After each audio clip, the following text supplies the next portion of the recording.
విజయవాడలో వరద తగ్గుముఖం పట్టడంతో పారిశుద్ధ్య కార్మికులు రోడ్లను శుభ్రం చేస్తున్నారు. మహానాడు రోడ్డు నుంచి మా ప్రతినిధి కనకారావు నుంచి ప్రత్యక్ష ప్రసారం దొరదిస్తారు. విజయవాడ నగరంలో పారిశుద్ధ్య పనులు వేగవంతంగా సాగుతున్నాయి. ఈ మధ్యకాలంలో ముంపుకు గురై వరద తగ్గిన తర్వాత పారిశుద్ధ్య పనులను వేగవంతం చేశారు. విజయవాడ నగర వ్యాప్తంగా అన్ని డివిజన్లలో సాగుతున్నాయి. 32 డివిజన్లు మొత్తం ఈ వరద ప్రభావిత ప్రాంతాల్లో ఉన్నాయి. విజయవాడ నగరపాలక సంస్థ పారిశుద్ధ్య కార్మికులు ఎవరైతే ఉన్నారో వీళ్ళైతే పనులు వేగవంతం చేశారు. రోడ్లపైన పూడుకుపోయిన మట్టి కాలువల్లో పూడుకుపోయిన పూడికను కూడా తీస్తున్న దృశ్యాలు మనం ఇక్కడ చూడొచ్చు. అలాగే ఈ వర్షం కారణంగా అనేక ప్రాంతాల నుంచి చెట్లు ఆకులు ఇవన్నీ కూడా పెద్ద ఎత్తున కొట్టుకొని రావడం జరిగింది. వాటన్నిటి కూడా విజయవాడ నగరపాలక సంస్థ పారిశుద్ధ్య కార్మికులు తొలగిస్తున్నారు. అదేవిధంగా సింగనగర్, పాయికాపురం, తర్వాత కండ్రిక ఈ ప్రాంతాల్లో కూడా పెద్ద ఎత్తున పూడుకుపోయిన ఈ చెత్త చెదారాన్ని తొలగించడానికి, అలాగే ప్రజలకు ఎలాంటి అనారోగ్య సమస్యలు లేకుండా పారిశుద్ధ్య పనులు చేపట్టేందుకు ప్రభుత్వం అయితే చర్యలు చేపట్టింది. రాష్ట్రంలోని వివిధ మున్సిపాలిటీల నుంచి పెద్ద ఎత్తున ఇక్కడికి చేరుకున్నారు. వాళ్ళందరూ కూడా ఇక్కడ పారిశుద్ధ్య పనుల్లో వేగవంతం చేస్తున్నారు. అలాగే స్థానిక ప్రజాప్రతినిధులు కూడా ఈ పనులను పర్యవేక్షిస్తున్నారు. మనతో మాట్లాడేందుకు స్థానిక కార్పొరేటర్ సాంబశివరావు గారు ఉన్నారు. ఆయన మరిన్ని విషయాలు తెలుసుకుందాం. సార్, ఇలా ఎలా సాగుతున్నాయి పారిశుద్ధ్య పనులకు సంబంధించి? విజయవాడ నగరపాలక సంస్థ 4వ డివిజన్ ప్రాంతంలో మనం ఉన్నాం.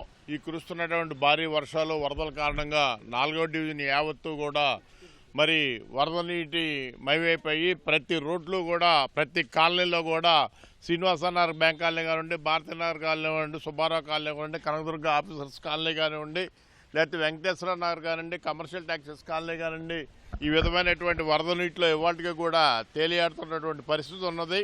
అదేవిధంగా అండర్ గ్రౌండ్ డ్రైనేజీ మ్యాన్హోల్స్ అన్నీ కూడా పొంగిపోయి ఈ వరద నీళ్లు, వర్షం నీళ్లు, నైట్ సిల్ట్ ఇవన్నీ కూడా ఏకమై కూడా అనారోగ్య పరిస్థితులు కారణం అవుతూ ఉన్నాయి. రాష్ట్ర ప్రభుత్వం రాష్ట్ర వ్యాప్తంగా మరి పారిశుద్ధ కార్మికుల్ని అనేక ప్రాంతాల నుంచి తీసుకొచ్చినప్పటికీ కూడా వాళ్ళు వరద ప్రాంతంలో నిమగ్నమై ఉన్నారు.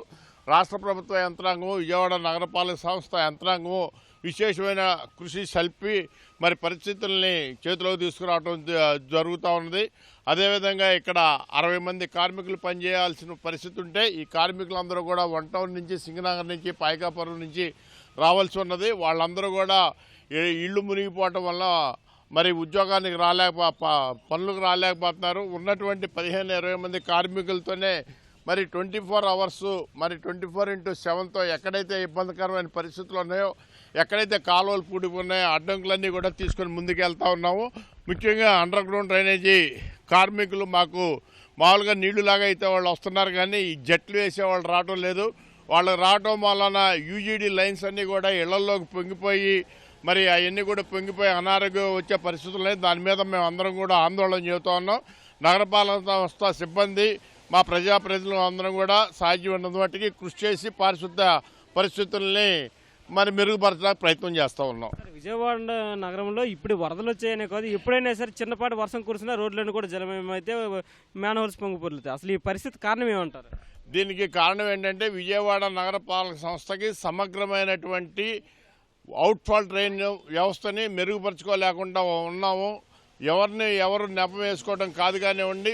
మరి నారా చంద్రబాబు నాయుడు గారు గతంలో స్టామ్ వాటర్ డ్రైన్స్ గురించి విజయవాడ నగరానికి ఆ రోజున 462 కోట్ల రూపాయలు తీసుకొస్తే తెలుగుదేశం పార్టీ ప్రభుత్వ హయాంలో 180 కోట్ల రూపాయల వరకు వర్క్ చేశాం.